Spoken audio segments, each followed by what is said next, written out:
little bit, have everybody share a bit We before are. we We're going to okay. do a little engagement. So I want to be respectful for folks who may not want to be recorded. So I'm happy to let you know when we're going to go into full on presentation mode, but we thought we'd start out with a little conversation and dialogue first, especially with, a group of really engaged people. We love to talk with you, not just at you.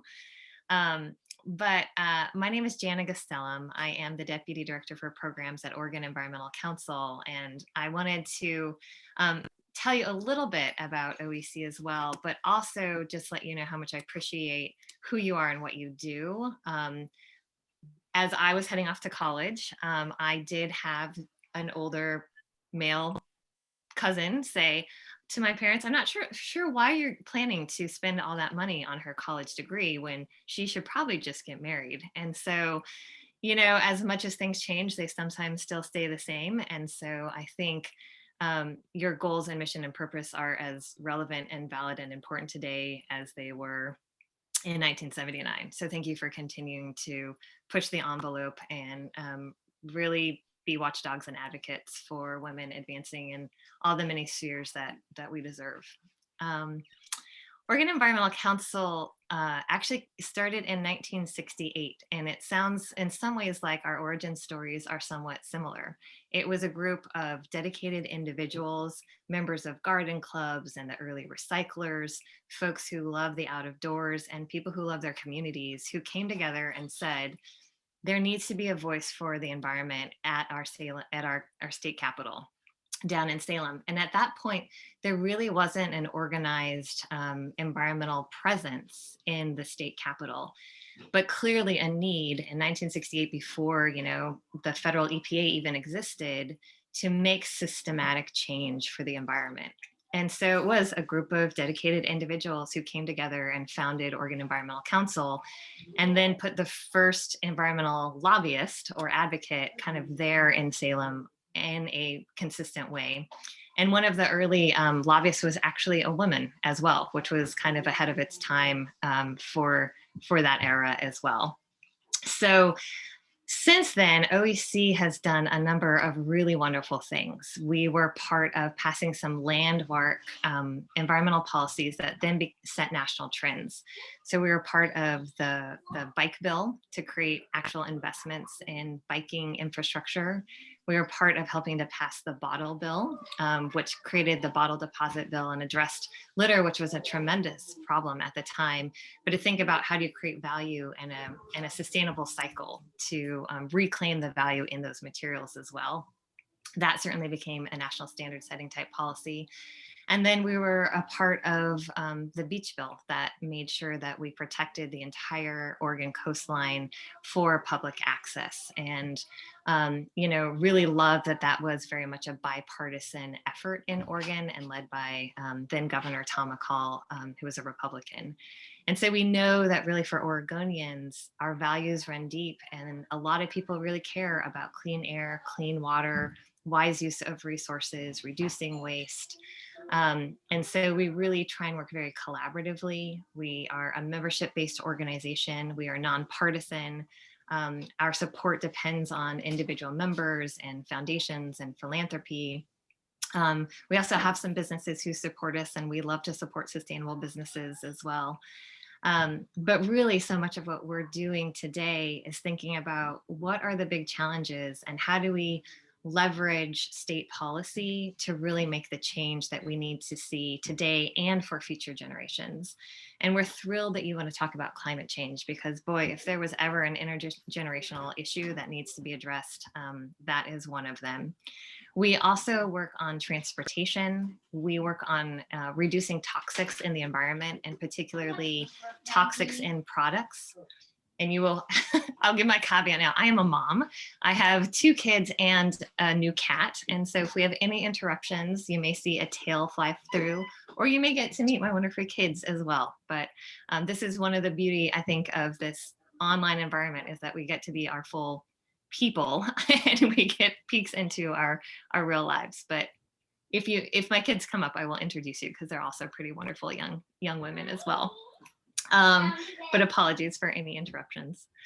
So we work on reducing toxics in the environment, in products as well as our air. And then we have a water program. We're thinking about clean and plentiful water. What does water justice look like in the state of Oregon? That's a new and emerging conversation. And then we also have a rural partnerships program because, again, we recognize that Oregon is a diverse state in many ways. Geographically, we have dry sides of the state, we have wet sides of the state. Agriculture is important, forestry is important, and it's really important to build bridges across the state. And as a statewide organization, that matters to us quite a bit. That is sort of a quick snapshot on OEC, and I'm more than happy to answer any questions about the organization before we launch into the next phase.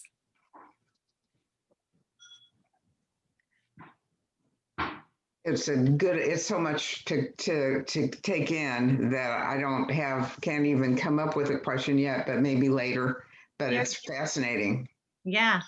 Well, one of the things that continues to make us unique is that we are still one of really the only environmental organizations that has a full-time dedicated staff position to be in Salem. So Morgan Gratz-Weiser, an incredible young woman, is our legislative director. And so we have really invested our capacity into thinking about, again, how do we set good public policy in Oregon that leads to good environmental outcomes and solutions? We are going to spend our evening tonight, however, really focusing on climate change, which is a public health threat, which is an economic threat, and also represents an opportunity to really make changes that help communities and set us up for the future. But before we launch into it, I think we are at a point in time where climate change is impacting all of us. And so I wanted to take a moment and just hear from you all, how has climate change impacted you or someone you love? What are you seeing in your worlds and from your vantage point? And what kind of brings you here tonight to this conversation as well? So I'm going to open the floor and don't forget to unmute before you can talk. Well, I can start us off. The forest fires had terrible, terrible smoke here in the Portland area and around the state for about 2 weeks. And I know that that's due to climate change. So that was definitely an impact because I have a lot of allergies and respiratory problems anyway. Thank you. Lived in Northern California for a number of years, and it was the mid 70s, probably 75 or so, when we had a drought. We experienced a drought just north of San Francisco. And, we had to when I went to get my hair done, I had to wash it at home. And then, they just fixed it and you sat outside. You didn't use the dryer. You sat outside to let the sun dry your hair. But we also had, pee do, poo don't, or poo do, pee don't. We only had a certain amount that we could flush and all of that sort of stuff. And that was happening a long time ago. That was in the 70s, and people didn't realize what it was going to become until they started seeing the forest fire, or the fires, not forest fires, especially in California. And that was so devastating a couple of years ago. I also was in California. This is Dorothy, and I'm not muted, but I am not on video. I have a family member who lost her home in the fires in the Sonoma area, Napa, Sonoma area a couple years ago. Boy, it's more than a couple years ago now, when we certainly experienced that horrific, or they did. I was in San Jose, so I was a little bit farther from it, but we certainly experienced that. We had a lot of drought years, even in the 20 teens there, not quite as significant as in the 70s, I guess. But so there's that. And then I moved up here and we had the fires here last year, which were just horrific. The other piece on this is the ocean is an extremely important piece to me. I studied marine biology at one point in time and was headed in that direction. at one point. And so, and I'm just horrified by what I see with the garbage dumps in the middle of the ocean, and well, the entire ocean now, or oceans. So that is impacts me in terms of great sadness and realization that I have contributed to that some in the use of plastics. Dorothy, thank you for sharing that. I'm so sorry for your family's loss of their home. I can only imagine the displacement and feeling of loss. Yeah, they're doing okay, but because family came together. But yeah, it is, and others.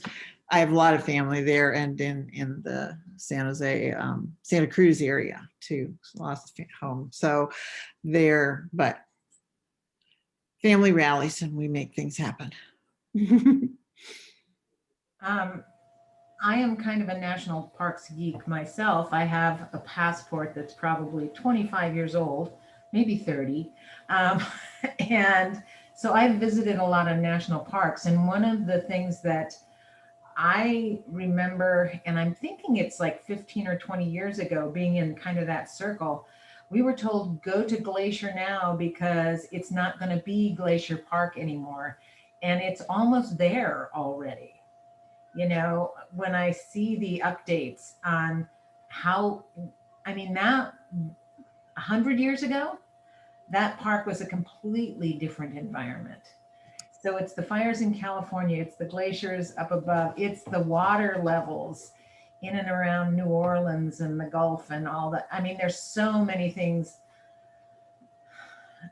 that I guess what's really disappointing to me is the older I get and the better informed I get, I realize they were starting to talk about this when I was young. I mean, like a teenager. I remember the lines for gas in California. I remember, you know, because that's where I graduated high school in Southern California. And we knew so much, or somebody knew enough to be concerned back then, but nobody took it seriously. It's like, why are we such procrastinators as a society, let alone me, myself, and I? We can procrastinate too.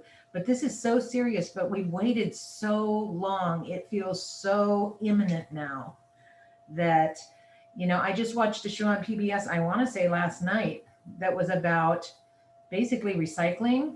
And they talked about, what is it?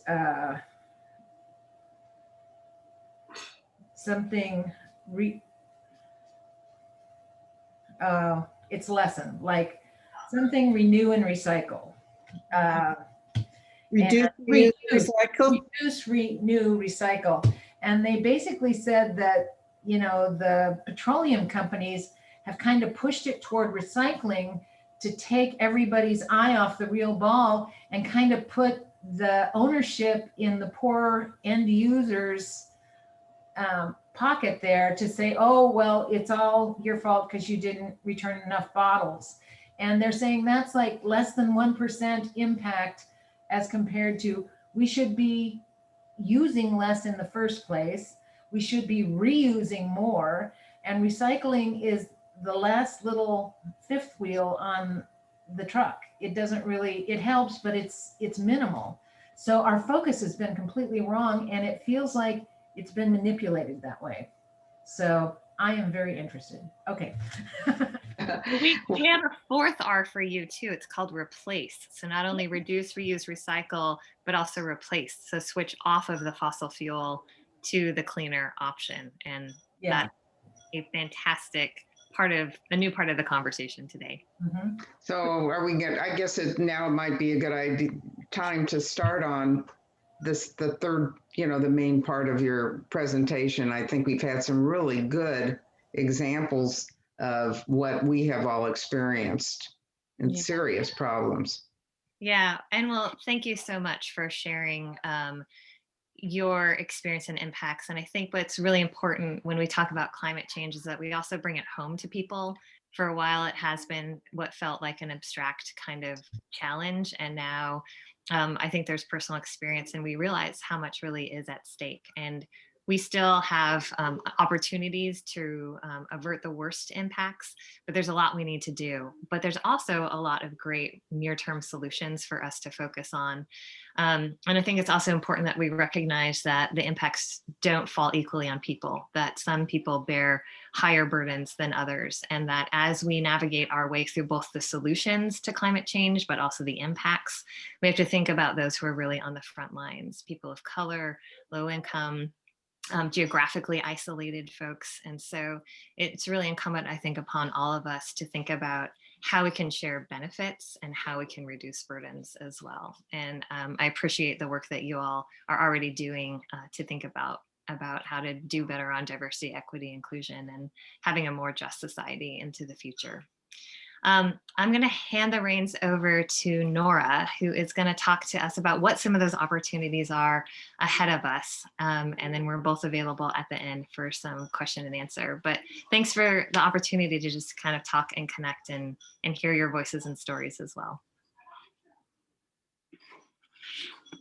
Jana, and hi again, everybody. My name is Nora Apter. I'm, as introduced earlier, the Climate Program Director for the Oregon Environmental Council, and just really appreciate the opportunity to be here with you all. And again, thank you for your interest in learning more about climate opportunities and hopefully some ways to engage in Oregon. So I do have— Nora, could you speak up just a little bit, please? Oh, sure. Thank you. I don't have my headphones here, but I'll just try to enunciate a bit. Is that better? Okay. I'm going to share my screen. I have a little presentation. I'm hopefully have the ability to do that. It looks like I do. Just one moment. All right. Can you all see this presentation? Yes. Great. Yes. Thank you. All right, so just kicking us off.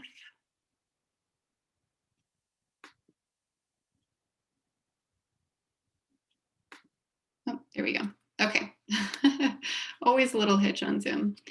All right, so despite, everything that all the surprises of 2020 and the last year, and really the crises that we were faced with as a society, and that our decision makers were faced with in trying to lead and address those crises, there actually were some really positive bright spots, and specifically related to climate action in Oregon. And one of those biggest points of progress was related to climate action at the executive level. So just a few days before everything shut down with COVID last year, Governor Brown signed an executive order on climate. And this came after years of advocacy on behalf of OEC and our partners, trying to really secure strong, comprehensive legislation through the legislature. And anybody who was paying attention last year may remember the Republican walkouts that ultimately prevented that bill from passing. But what we got instead was this really incredible and sweeping executive order from Governor Brown. And we as advocates have dubbed this executive order the Oregon Climate Action Plan. So I'm going to talk a little bit about that and kind of the progress that we've seen in the implementation of that executive order so far, and kind of the coalition work that has been ongoing to support the implementation of that executive order, and then kind of talk about what's coming up in the climate space in the coming months and years ahead. So to start with the Oregon Climate Action Plan, this executive order established new greenhouse gas reduction goals for Oregon.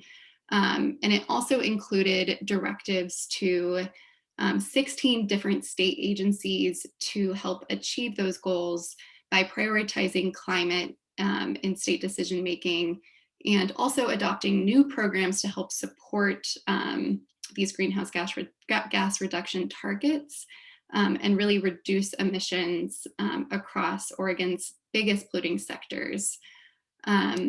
So you can see on this slide, we've kind of grouped the areas that OCAP, as we call it, focuses on into these 6 buckets of work, where we're really focusing on reducing emissions and advancing equitable outcomes under these directives. So we have work ongoing in the transportation space, work ongoing to reduce emissions from the industrial sector, to improve energy efficiency, improve the efficiency of our buildings, promote public health outcomes, and reduce or improve carbon sequestration and storage on our lands. So you can see just in that quick summary, it's a lot of work happening in a lot of different areas. And you know, that is really just the executive order itself. And while we were, you know, very excited to see Governor Brown sign this last March, we know that it's really only as strong as the implementation. So once you know, an executive order is signed, there are rulemakings and other processes that come from it to make sure that the directives actually happen. And so our job as advocates is to make sure that those outcomes are really as strong as possible in terms of, again, reducing emissions, but also making sure that we are prioritizing those communities that are most impacted by climate change, and making sure that those communities are benefiting most from the policies that our decision makers in state agencies are moving forward with. And so with those goals in mind, really maximizing climate and equity outcomes, OEC and our partners came together to form what we call the OCAP Coalition. And the mission of this group is really to maximize climate emissions reductions, again, center the needs of those frontline and impacted communities, and ensure an equitable transition to a clean energy future. And so you can see the groups represented here are part of the OCAP steering committee, but it is not fully representative of all of the organizations that are involved in this effort. We have groups representing the business community, youth, labor, environmental justice,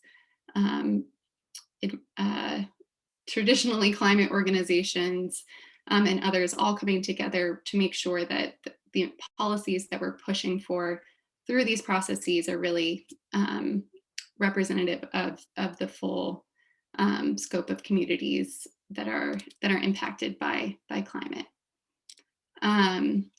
So moving on, there has been a lot of work over the past year through the implementation of OCAP. We've seen multiple rulemakings that have already been completed. So one example, the Department of Energy in Oregon has adopted new energy efficiency standards that will save Oregonians money on their utility bills, but also importantly, reduce emissions by improving energy efficiency. The Department of Environmental Quality finished a rulemaking to advance transportation electrification through Oregon's Clean Fuels program. And there are many other processes that are ongoing right now that our coalition is advocating to secure strong outcomes from. So this graphic here, and I would be so happy if you all would take a look at this product. Kind of 1 year in, we kind of assessed what's going well, what's not, and opportunities coming up through the executive order's implementation. And that aligns again with those kind of 6 buckets that we talked about at the beginning. So I'm happy to send that around as maybe a follow-up material, or answer any questions about that. But I want to save time to look forward. So this is really specific to some of the things that we're focusing on through OCAP, the executive order implementation, and then I'll talk a bit about the work that we're focusing on outside of the OCAP space. So related to the executive order implementation, we're really looking forward to some rulemakings that I mentioned that are already happening, including to electrify medium and heavy duty trucks. We know the transportation sector is responsible for 40% of Oregon's emissions. So this is just one way that the state is working to reduce emissions from the transportation sector. Similarly, there will be a clean fuels program rulemaking that will expand Oregon's existing and very successful clean fuels program to make it the strongest in the nation. So reducing emissions or reducing the carbon intensity of Oregon's fuels. Again, really aiming at how are we going to make a dent in reducing emissions from that sector. Similarly, we're working to secure, this isn't listed here, but a strong rulemaking from DEQ on the what we call the cap and reduce program, and is transformed into, or is now being called, the climate protection program. This is a program that will really cap and reduce emissions from Oregon's largest polluting sectors. So that's, again, ongoing and should be finalized by the end of this year.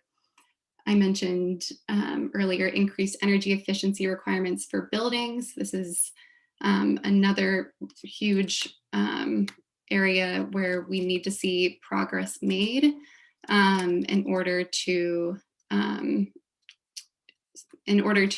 make a dent in the building sector. And then I mentioned earlier health as well. So there are directives related to protecting Oregon workers from climate hazards like wildfire smoke and excessive heat. We've been working closely with the Oregon Health Authority to really identify what are those climate mitigation policies that that can produce health co-benefits. So kind of really recognizing the fact that climate change is already impacting the lives of Oregonians, as we heard some of your stories earlier, and worsening public health crises across the state. So there are some opportunities to work kind of across agencies to move forward with strong policies. So those are just some of the opportunities under OCAP. And then, all right, so looking forward, our coalition will continue focusing on how to maximize outcomes under the executive order. That's through, direct advocacy, continuing to engage in the various rulemaking processes that I mentioned, focusing on strong communications to make sure that folks are aware that these processes are happening and know where there are opportunities to engage, and make sure that the governor is also holding her agencies accountable to strong implementation of the executive order. Strong funding. We know that unfortunately our state natural resource and environment agencies have been historically underfunded, and they need that funding in order to move forward with the work and help our state move forward on climate. So we're advocating in the legislature to get strong funding for the agencies that are tasked with implementing the executive order and have a role to play in reducing emissions in Oregon. Oh, going a little out of order here. The federal opportunity, of course, cannot be understated. The Biden administration has already really begun to deliver on its commitment to climate action. We've seen that through the first COVID stimulus package, the American Rescue Plan Act that Congress passed earlier this year, that includes provisions that are important to climate, like billions of dollars in assistance for transit systems, as well as state and local government. And it's really critical that we harness those funds in Oregon to support the agency funding for protecting clean air and enforcing limits on climate emissions, as well as implementing climate-friendly energy efficiency programs. And that's just, the first of what we hope to be many, and we're looking for those opportunities to kind of harness the momentum at the federal level to make progress in Oregon. And those opportunities are both the tangible funding, but also taking and trying to translate from the national level to decision makers into kind of this narrative shift that we've seen happen. You can't really escape it if you're turning on the news, but we now have, an administration as well as leaders in Congress that are really, first of all, not afraid to recognize and call out the climate crisis and the need to act. But are also, sorry, it looks like someone may need to mute. Getting a little background noise. But also really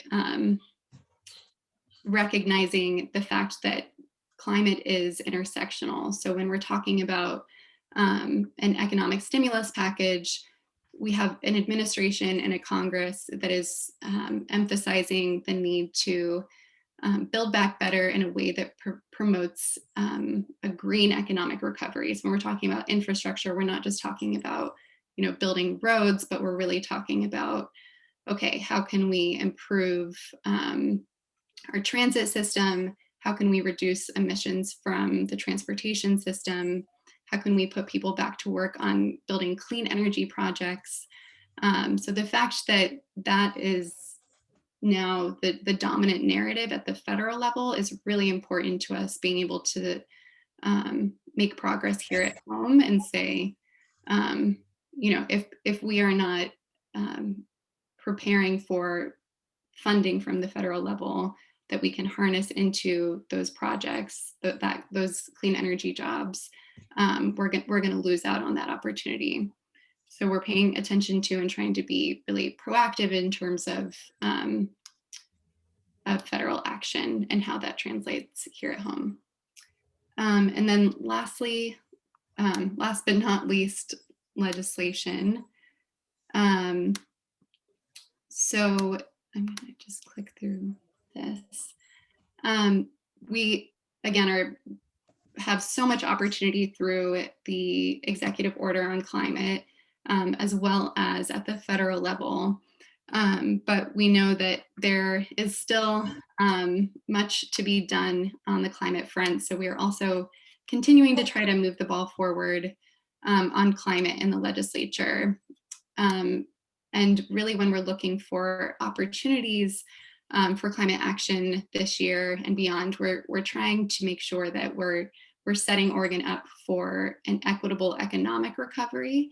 So not looking at like a sweeping climate program as was the case previously, but really where can we reduce emissions and support an equitable economic recovery, create green jobs, and move the ball forward on reducing climate pollution from our top polluting sectors. So that's electricity, transportation, and buildings are kind of the three big buckets that we're focusing on this session.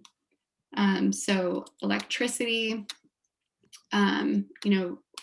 Oregon has had long been a leader in terms of cleaning up our electricity grid, but now, there are many other states that have kind of taken the lead there in terms of transitioning off fossil fuels to cleaner energy alternatives. So we're really excited about some opportunities this session to help catch Oregon up to not just our West Coast neighbors, but states across the country that have adopted 100% clean electricity policies. So that's this first bill you see here, the 100% clean energy bill. And this is a piece of legislation that it has really broad support from a strong coalition of organizations from across the state, and again would transition Oregon's electricity grid to 100% clean, so zero carbon emitting energy sources, while creating good jobs and supporting strong labor standards and investments in Oregon communities. In the transportation space, we're looking at, again, where can we make a dent in that 40% of emissions that the transportation sector is responsible for? So part of that is focused on specifically improving access to and increasing transportation electrification across the state. That's not the only thing that we should be doing in the transportation sector, but it is an important one, and one that has historically had more bipartisan support. And then lastly, buildings. Again, this is a big polluting sector in Oregon, responsible for 1/3 of our total emissions. So we're focused on how can we really promote more energy efficient buildings, again, like other states are already doing, that will save Oregonians money on their utility bills, but also really promote healthier living spaces and environments, which we know is all the more important given how much more time we're all spending at home. So that's a very quick snapshot of kind of the past year and where we're focused on in the legislature and beyond. And happy to answer any questions. And happy for Jana to chime in as well. Any questions, anybody? I had some as we were going through it, but now, I mean, I guess it's, just how it all is going to work and implementing all of these many ideas or goals and projects. It's pretty overwhelming, all that we need to do. But I'd love to hear from anybody who we have a little bit of time here. I have a question, Judy. Okay. Can you hear me? So when we're talking about reducing air pollution and electrifying vehicles, in the past, there has been concern that the pollution caused by the batteries when they reach their end of life may offset the benefit of the reduction in air pollution. Is that something that's been resolved? Yeah, thank you. That's a great question. Nora, could I interrupt a moment? Sure. Could you take us back to the other screen and take your things off of there so we can see better? Screen sharing, yeah. Good. Thank you. Oh, and I just got a note from Jana that her computer froze, so if we're not seeing Jana, that's why. She'll try to rejoin. And I would love to come back to this question too when Jana's on, since she has spent a lot more time in this area. But what I would say is, first of all, technology is always improving, and I think that is certainly the case when it comes to car batteries. And I think part of the concern that also comes up, and maybe this is partially what you're referring to, is not just the battery themselves, but really the electricity grid that is powering electric vehicles. So if we don't have a clean electricity grid, that is where you kind of come into the question of, well, is it really worth plugging in a car if it's going to, at the end of the day, be powered by an electricity grid fueled by dirty energy? So I think it's not just the battery itself where concerns have come up there, but rather the grid. And so that's where the 100% clean electricity effort is so important, because once we have that clean grid and are, transforming our energy to 100% zero emitting, that we can really move forward with electrifying everything else. So that's, our buildings and our transportation powered by clean energy. So it takes kind of all of the above there. And I see Jana has come back as well. Sorry about that, computer problem. Yeah. Speaking of clean energy, do you know if Oregon's looking at new nuclear in any fashion?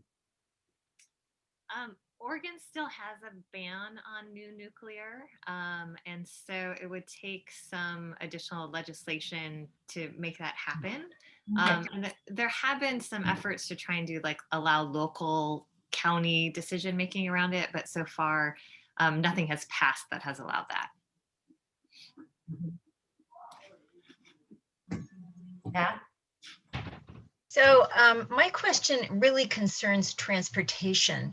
I remember, that California passed some really stringent requirements on emissions some years ago, and then, got sort of slapped down by the automakers and lots of other people. But what I'm wondering is the Oregon Environmental Council working with surrounding states, notably Washington and California and Idaho, with regard to transportation, because these huge trucks go through all of these states. And if they all have conflicting regulations, how is that going to work? I'll start, and then I would love for Nora to add to this. So you're absolutely right. California is the only state that's allowed to set stronger regulations than the federal government. Back in 2006, OEC actually led the Clean Car campaign in Oregon to have us adopt California's standards, which at that time, again, we're strongest in the nation. And we're also a ZEV state, meaning we are a zero emission vehicle state where we're required to have electric vehicles sold in Oregon, which is why we have more EV options available. If you want to go out and buy an electric vehicle, you have way more options here in Oregon than you do in Idaho or even Washington state, where they weren't a ZEV state. So the next phase of that work is to really allow those standards to now apply to medium and heavy duty vehicles, because that's where a lot of the diesel pollution happens. And these are lower mileage vehicles. So even a small improvement in fuel economy can actually go a long way. So Nora can tell us about kind of the recent update on what that looks like for medium and heavy duty. Sure, yeah. So I think back in July of last year, the governor signed an MOU with governors from 14 other states, really committing to advancing and accelerating electric medium and heavy duty vehicles. So those are the kind of larger trucks. And the goal there is to achieve 30% of all new medium and heavy duty electric vehicle sales by 2030. And the idea with an MOU as well is, to your point, really trying to coordinate state efforts to meet these goals, which is especially important for those types of vehicles that, as you mentioned, are traveling cross state bounds.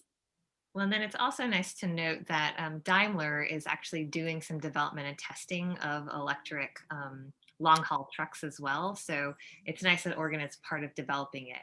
Most of those trucks are being sold more down into California, so we also want them to stay here in Oregon. And then we also have the Clean Fuels program that's currently in operation that rewards the transition to electric or cleaner fuels as well. So that's a great policy to have that many other states don't have. Judy. Can we also talk a little bit about homes? Because I know that's part of what you're trying to do too. What exactly are you doing? I know that, you talked quite a bit about equity and being equitable in what you're trying to do. So if you have these older houses or buildings, what can we do? What can the legislature do? What can any of us do to make sure that the emissions are safe and are not harming people as they are right now? Yeah, that's such a good question. And I really appreciate you framing it with the equity lens, because I think this is, I mean, all of these issues have the intersection with equity, but buildings in particular, and I think especially given this past year where we've had both, COVID and then the September wildfire events, just really putting an emphasis on the need to have a healthy home environment, and one that also is not overly energy burdened, has been just, again, underscored by the crises of the past year.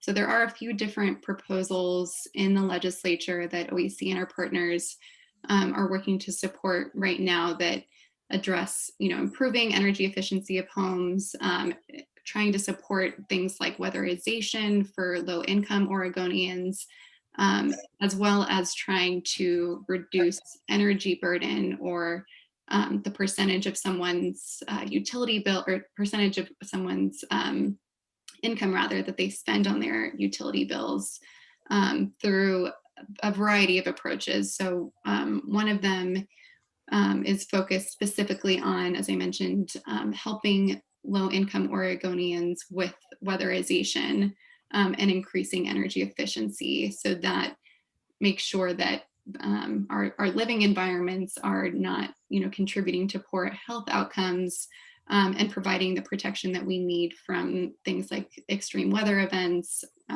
as well as air pollution, wildfire smoke, etc. So that is one approach. Also trying to just increase the energy efficiency of our buildings overall. And one way we're doing that is by just simply allowing cities and counties in Oregon to adopt what we call the REACH code. So it's just a statewide code that helps ensure that buildings are being built more energy efficient from the get-go. I think that as far as other equity issues, I mentioned folks who are increasingly energy burdened, as either salaries have gone down or people are spending more time at home, and the rates are kind of set across the board, so there isn't any consideration in terms of someone's income when utilities are making decisions on rate making. So there's also legislation that we're supporting that would help address those issues as well. So that was a lot, but there's a lot going on in that space. Olga has a question. Yeah, my question has to do with the role of the Oregon Energy Trust in what you're doing. My son worked for them for about 10 years through PGE. There was a grant to PGE to work for Oregon Energy Trust. He was employed in reviewing mid-sized manufacturing plants for energy usage. And I know that they had groups doing homes too. And there are other kinds of things like recycle your refrigerator through them. So I'm sure that you work with them. Perhaps you could tell us about how you do that, and a little bit more about what Oregon Energy Trust is. I'm sure you know about them. Yeah. Well, go ahead, Jana. Yeah, I'm happy to jump in here, because they have been, Oregon Energy Trust is really one of the, I think, again, one of the places where Oregon has innovated since their creation, with a dedicated focus on really improving energy efficiency in buildings. But now they've also taken on small scale renewables. They support renewables, and they also work with schools, including now they're able to work a little bit on school bus electrification. But Energy Trust is sort of a quasi-governmental entity, and while they can provide technical expertise, they can't actually do direct lobbying and advocacy for themselves in the legislature. And so they are a wonderful technical partner to us, and we actually try and really advocate for maintaining them and continuing to support the work that they do as well. So there's a nice sort of partnership and harmonization. So we do partner with them and really appreciate the work they do. Their footprint, however, is constricted to just where the largest utilities are, PGE and Pacific Power. And so I think part of the conversation is also how do we make sure that energy trust-like services reach all parts of the state? And that's where I think the energy burden conversation is really interesting, that Nora brought up as well. And how are we creating statewide programs? And that requires additional advocacy and public policy as well. But Energy Trust is outstanding, and we appreciate the work that they do. Okay, are we, I think we may be finished. Does anybody else have a real pressing question now? Because we are kind of at that point where it's time for us to tell our speakers how much we enjoyed having you, and probably time to complete this part of our program today. Anybody else? Thank you so much. We really enjoyed you. Thank you very much. It was very Fantastic conversation. Thank you. Yeah, and well, thank you so much for having us. And I think maybe to just end and bring this home a little bit, knowing that you are a group of women who really engage in civic issues, but also knowing that climate change impacts women both here and around the world. And when you think about who are the agriculturalists and who are the community builders globally, a lot of women are on the front lines of climate change and climate impacts. And whatever we can do here at home to reduce one more ton of climate pollution, right? Whether it's in our own lives or advocating for good public policy, benefits a global community as well. And women are a huge part of the solution. And I appreciate the leadership and the caring, I think, that we do collectively. And so I really appreciate, again, this conversation and the work that you all are doing. And if we can be partners along the way, please reach out. We would love to continue to. Well, I have two comments. One is that I like the optimism because I am inclined to feel pessimistic about the problems that we have. And the other thing is that I had a difficult time finding good information about your organization online. And so if you can just point that out to me so that I can have it just email it to me, I'd really, really appreciate that because I found it fascinating to hear about it. Great. Okay. Thanks to both of you. Nora, I'm not seeing you. I'm still here. I'm not going to try to top Jana's conclusion or end remarks, but I will absolutely emphasize the gratitude to all of you for your interest and having us here and all that your organization is doing. So thank you. Thank you. Bye-bye. And Ilga, do you have a few things that you want to say before we close? Now, you two. I